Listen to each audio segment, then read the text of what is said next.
I'm Ann Bocock, and welcome to Between the Covers. You know, whenever someone said to Cary Grant, "I wish I could be Cary Grant," the actor apparently would reply, "So do I." And that is a very telling statement. And it's at the heart of a new book by best-selling film historian and biographer Scott Eyman. This is Scott's 15th book. I'm guessing it may have been the most complicated to put together. We're going to find out. The title is Cary Grant, A Brilliant Disguise. Please welcome Scott Eyman. Good to see you. You know, I got to say, this book was so eye-opening for me. Cary Grant had a complicated life. Now, I knew he was born Archie Leach. Everything else, apparently, from your book was a fabrication. His early life was so fascinating. Could we spend a little time on his childhood in Bristol, England, with his parents, Elsie and Elias Leach? Could you talk about that, please? Elias was a pants presser by profession. His mother was a housewife. They were lower middle class on their best day. He had a brother that had died before he was born. His mother, Elsie, spun a very complicated story that the child had slammed his finger in a door and the finger got infected, and she was frantically trying to keep him alive, and finally the child died. The child's death certificate says he died of meningitis. So it's hard to say exactly what happened. Probably the death certificate is more accurate than Elsie's stories. The result of it was that when Archie was born, his mother really didn't let him out of her sight. She hovered over him incessantly. It became a source of a bone of contention between her and her husband. It was not a good marriage to begin with. Elias Leach was an alcoholic, and money was tight, almost non-existent at times. And what became clear in doing my research, I found a diary that Archie had kept when he was 14 years old. What was clear was that he was already something of a lone wolf at that point. He was not going to school. He was cutting classes constantly. He was going to the theater, and he was basically on his own. When a few years before that, when he was 11, his mother disappeared. He came home one day and said, "Where's mom?" And his father said, "Well, she's gone to the seaside," which was an odd thing to say because Bristol's only a couple miles from the coast. And then somehow or another, that going to the coast, she had died. So the child didn't really know what had happened to her. In fact, Elias Leach had committed her to a mental institution. It was about 3 miles from the house where they were living. So as far as Archie was concerned, his mother was dead. He didn't find out she was alive until 1935, when he was 31 years old. So you can imagine the trauma that provoked in him. So it was a childhood of conflict and a lack of any kind of firm foundation, and also the basic brought up in an environment where love came at a very high price and often was accompanied by betrayal. You know, there is so much sadness in this book. I mean, think about this. The mother is in a mental institution. He's told she is dead. He's 31 years old, as you said, when he finds out this isn't even true. It's a whole lot to digest. And now I'm going to ask people that are watching us now if they have questions about Archie Leach and Cary Grant. They can ask Scott. They could just jot it down and put it in the chat. As a kid, Archie Leach apparently joins an acrobatic troupe. This was a total surprise to me. How did this come about? And then he's good enough that he makes the cut and comes to America. Can you tell me about this? Well, he knew he wanted out of Bristol very soon because there was nothing to hold him there. His bond with his mother was irretrievably broken as far as he knew. He had very little relationship with his father, who, as I said, was an alcoholic. So he was kind of thrown on his own. That year, he kept his diary. He kept it for 4 or 5 months and then stopped keeping it because keeping the diary is a lot of work. That year, he got kicked out of middle school, which I'm sure was intentional on his part. A few months after he got kicked out of school, and the odd thing is he was a good student when he went to school, which was not often. But his report cards, his grades were in the high 80s and low 90s. So it wasn't for lack of intelligence, as his later career would prove. He was extremely intelligent, but he felt, I think, on an instinctual level, that his future was going to be involve something besides Bristol, and his future was going to be show business, because what show business gave him, what the theater that he hung around, the vaudeville theaters and movie theaters in Bristol that he hung around incessantly, gave him was that feeling of fellowship, of camaraderie, of family that he never had at home. So that's why he gravitated towards the theater. He got his father to agree to apprentice him to a very well-known acrobatic troupe in England, the Bob Pender troupe, second generation group of acrobats. And he had a complete affinity for it. And it basically formed the foundation of his performing skills, his control of his body, and his confidence in his body. And when you look at a Cary Grant comedy performance, his physicality is completely different than when you're looking at a Cary Grant dramatic performance, where he's much more constrained and almost rigid. But in comedy, it seems to have aluminum joints. He's absolutely free and easy, and he's always rhythmic, and able to do a remarkable nip-ups, which you don't expect a gorgeous leading man to be able to do. But that was all a function of his early indoctrination in acrobatics. He came to America in 1920. He's 16 years old. He's still with the Pender troupe. They came over to work in American vaudeville, and he stayed with the Pender troupe for 2 more years until he decided he didn't want to do it anymore. He wanted to go into American vaudeville, and he wanted to go out on his own. So he told Pender that he was going to go back to London and see his father. So Pender gave him the money for the passage, which he never used because he never left for London. He had no intention of going back to London. He used the money Pender gave him to set himself up in an apartment in New York. As I said, he was extremely willful and extremely self-directed and a bit of a lone wolf.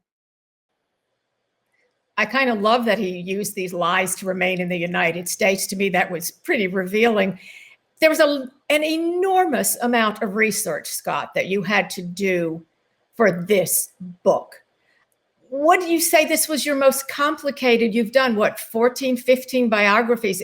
Was this the hardest one to put together?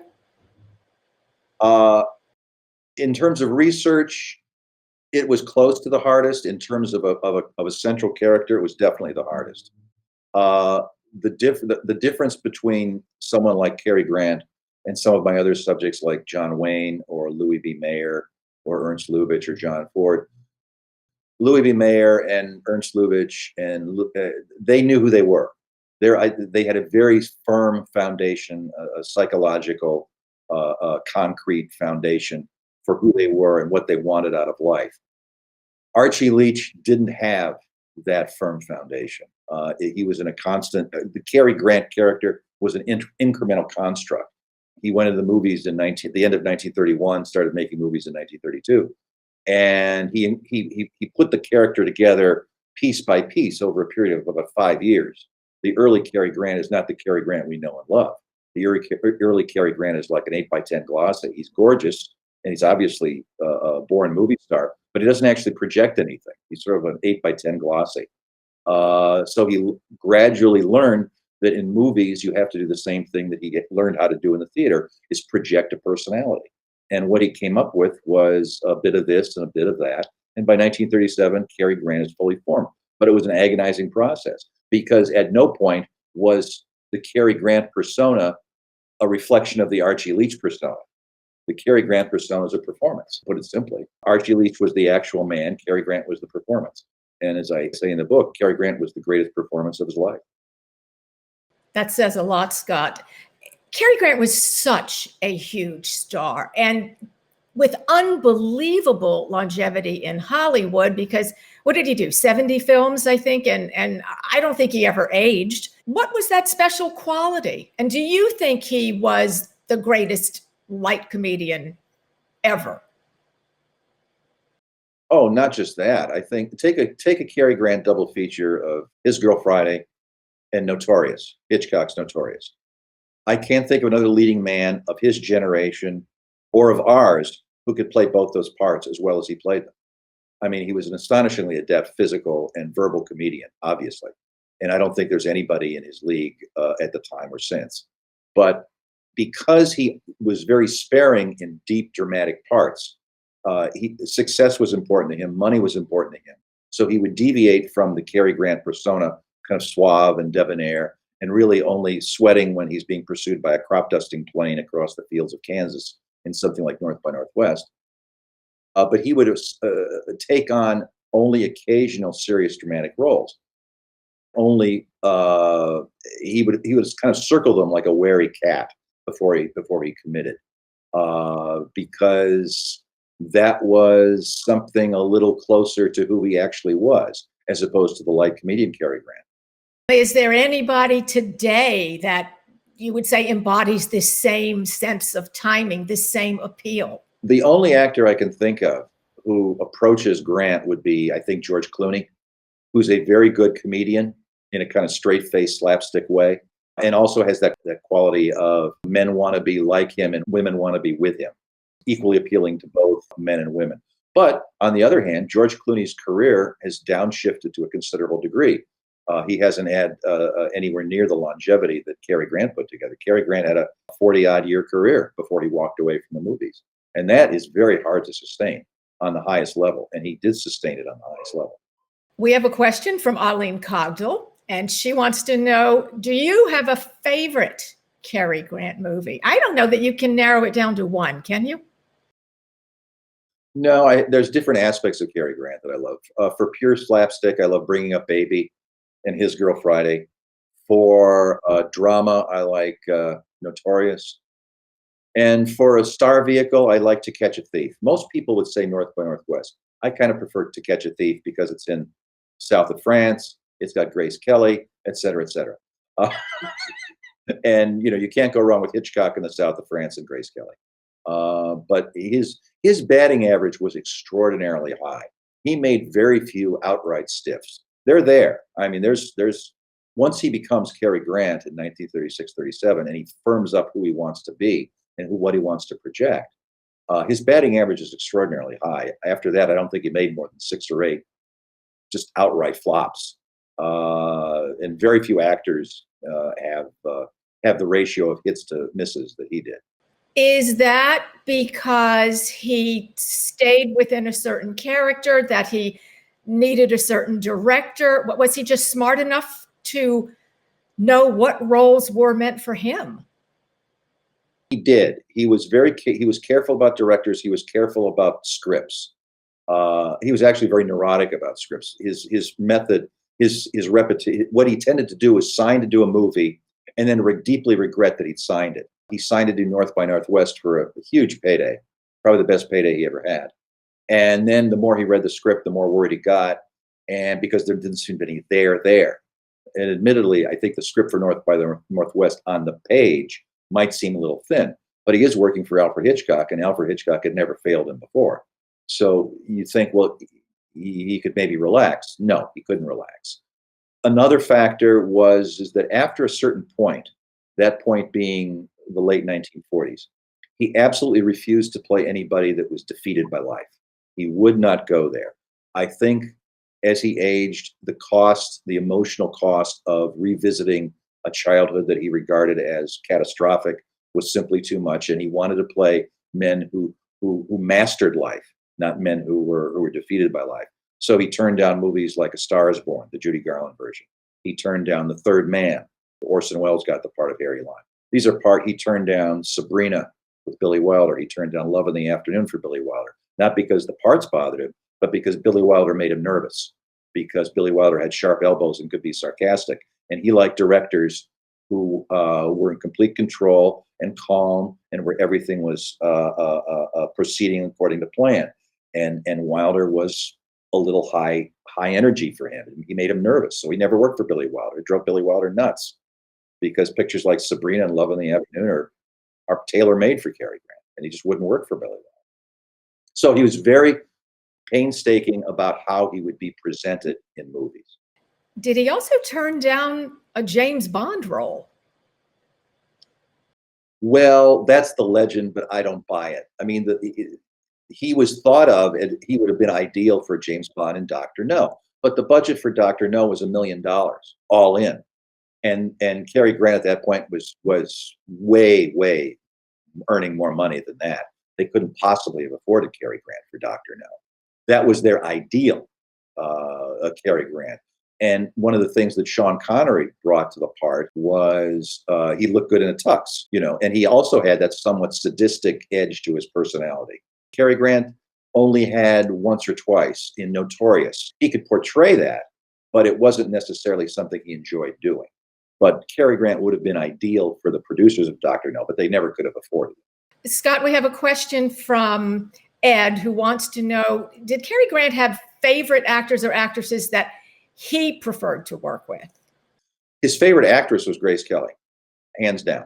His second favorite actress was Ingrid Bergman, for kind of equivalent reasons. He loved Ingrid Bergman because she came to the studio with her hair pulled back, held by a shoelace, wearing khakis and a blouse with the shirt tails out. She didn't act like a movie star, a beautiful, famous leading lady usually acts. She was a serious actress, and it was all about the work, not about how she presented herself, and not about some artificial image that she had to maintain. So he adored that. Grace Kelly he liked because he thought she was the best listener of any actress he ever worked with. She really, really listened, and you could throw something at. His analogy to acting is playing catch. You throw the ball back and forth, and he said there are some actors who not only don't throw the ball back, they don't even catch it. He said, but he loved actors who could catch the ball. In other words, that he could maybe ad-lib something, and they would beat that ad-lib and come back with something of their own. And suddenly the scene becomes alive in a way that something you've rehearsed 12 times might seem a little cardboardy. He liked actors that could bring a sense of their own personality and a life to a preset a script. So that's what he really resonated to as an actor. This man was a sex symbol. He was married 5 times, including 3 actresses, and the richest woman in the world, Barbara Hutton. And every one of these marriages were troubled. I have my idea, but why do you think none of these worked? Well, the last marriage wasn't troubled. His last wife, who he married very late in life, had been a concierge at a luxury London hotel. So she was used to dealing with difficult people. That's the perfect prerequisite for marrying Cary Grant. His entire childhood, his mother was a woman who could not give or receive love. So no matter what he needed from her, even after he got her out of the mental institution, she could not give. I talked to a friend of his who was with Grant and his mother. He would go over to Bristol once a year to visit her, who was with him 3 times when he was visiting his mother. And she simply didn't respond. She couldn't carry her half of the conversation. He would bring her things like huge gifts from Harrods or a brand new color television set at a time when color TVs were just coming out, and she wouldn't even take them out of the box. It was like the gift wasn't even there in the room. So he would have to open up the hamper from Harrods, or he would have to assemble the color TV, and it was just batting your head against a brick wall. So all of his romantic relationships, for one thing, he's marrying actresses, which is never a good idea if you're an actor, because there's only so much oxygen in the room. And at some point, people's careers get hot and other people's careers get a little cold, and that's when the trouble starts. But all of his romantic relationships basically had a rhythm of pursuit, retreat, pursuit, retreat. And when he turned on the charm, he was irresistible. But once he got his objective, he'd go cold, and nobody could understand, well, what did I do? He told me he adored me and wanted to marry me, and we got married, and now he's brooding and won't come out of his room. So it was his 4th wife, Diane Cannon, compared it to a radio signal that was coming in and out, and you could never get acclimated to it, and you could never really hear the music. Once he had trouble, he didn't have trouble creating relationships. He had terrible trouble sustaining relationships. Another surprise in the book that was the fact that Cary Grant took LSD about 100 times at least. And he not only took it, but he was encouraging other people to take it. So tell me about this. What did he get out of this? Well, he was looking for a way to unify Archie Leach with Cary Grant, in essence. And psychotherapy didn't work for him. He didn't feel comfortable with it. He thought it took too long, and he didn't want to invest in 10 or 15 years in psychotherapy. So he tried this. He tried LSD at a time when it was still legal. This is 1958, 59. And for him, it made a huge difference. He felt it enabled him to see himself in a way that nothing else did, to recognize his own hypocrisies and his own issues. The odd thing is that all the people that worked with him saw absolutely no difference in him before LSD and after LSD. He was still very anxious, still obsessively worried about things like scripts and locations, and is this movie going to work, and is it really a Cary Grant movie, or is it a David Niven movie? But inside himself, LSD made him feel calmer, more centered, which made all the difference to him. But he would proselytize relentlessly for LSD. He basically became Captain Trips of Los Angeles. He started out doing it under doctor's supervision. Later, when he got more comfortable with it, he would just do it at home on his own because he felt comfortable enough. He felt he could handle the situation if things went south and he had a bad trip. Well over 100 LSD trips he took. I have a question, and then there's a question from Frank. And Frank's question is, do you think Cary Grant should have enlisted in World War II? And I'm going to piggyback on that because there's this thought that maybe Cary Grant was with MI6. Now, I'd buy him as a spy in a Hollywood film, but is there a possibility that this could have been? It's a very good possibility. He was going to enlist in the Air Force. He had just become a citizen. He was going to enlist in the Air Force. This is 1943. He was finishing up a movie, and then he gets a letter. It's in his papers. He gets a letter from the president of RKO saying in very veiled terms, if you're interested in doing something else besides enlisting in the Air Force, there's an opportunity that's come up. You will have the option of accepting or rejecting various proposals that are put in front of you, et cetera, et cetera, et cetera. And it's a very strange letter because it doesn't come right out and say what exactly is going on. The clincher for me is the fact that he was very good friends with Alexander Korda. They never worked together, but they were close, especially after the war. Korda was MI6's man in America, essentially. He had MI6 spies in all of the offices of Alexander Korda's London films, which is why Korda was knighted while World War II was still going on, because he was carrying all these MI6 operatives on his own payroll rather than government payroll. And what would happen was various, generally English members of the English colony in Los Angeles would do light surveillance and then report back through Korda and his offices about what was going on. Nobody was carrying a gun or anything dangerous, but they would be instructed to go to a party and strike up a conversation with this person who was going to be at the party, and this person might be suspected of having certain fascist tendencies, say, and sound them out and get them into a leading conversation and report back. Light surveillance of a sort. He never wrote about it, and I can't absolutely prove it. But the fact that his enlistment in the Air Force was suddenly flushed down the drain in exchange for undisclosed and unspecified services that he could accept or reject, like something out of Mission Impossible, leads me to think that he was probably doing a little light surveillance for MI6.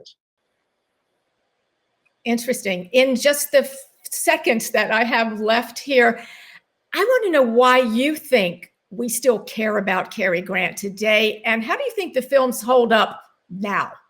Oh, the best of them are magnificent. Why we still care about Cary Grant? It's a combination of extraordinary good looks and an absolute refusal to coast on those good looks. In his comedies, he's constantly the butt of the joke. He's being made a fool of. He's being embarrassed. He's being humiliated. His composure is being exploded incessantly. It's the essence of comedy, a Cary Grant comedy anyway. And at the same time, he could turn around and say really complex, bleak, dark personalities like None But the Lonely Heart, the film he made for Clifford Odets, who was his closest friend in Hollywood, and of course Hitchcock's Notorious. That's why we care about Cary Grant, because of his skill set, because of his looks, because of the mystery that was at the core of him. Scott, I don't know that there was ever a more charming, witty, or attractive movie star. He was seriously one of a kind, and we just scratched the surface today. The book is Cary Grant, A Brilliant Disguise. It is an astonishing story. Scott Eyman, as always, your knowledge of film history is incredible. Thank you for being here. Thank you, Anne. I'm Anne Bocock. Please connect with us and join me on the next Between the Covers.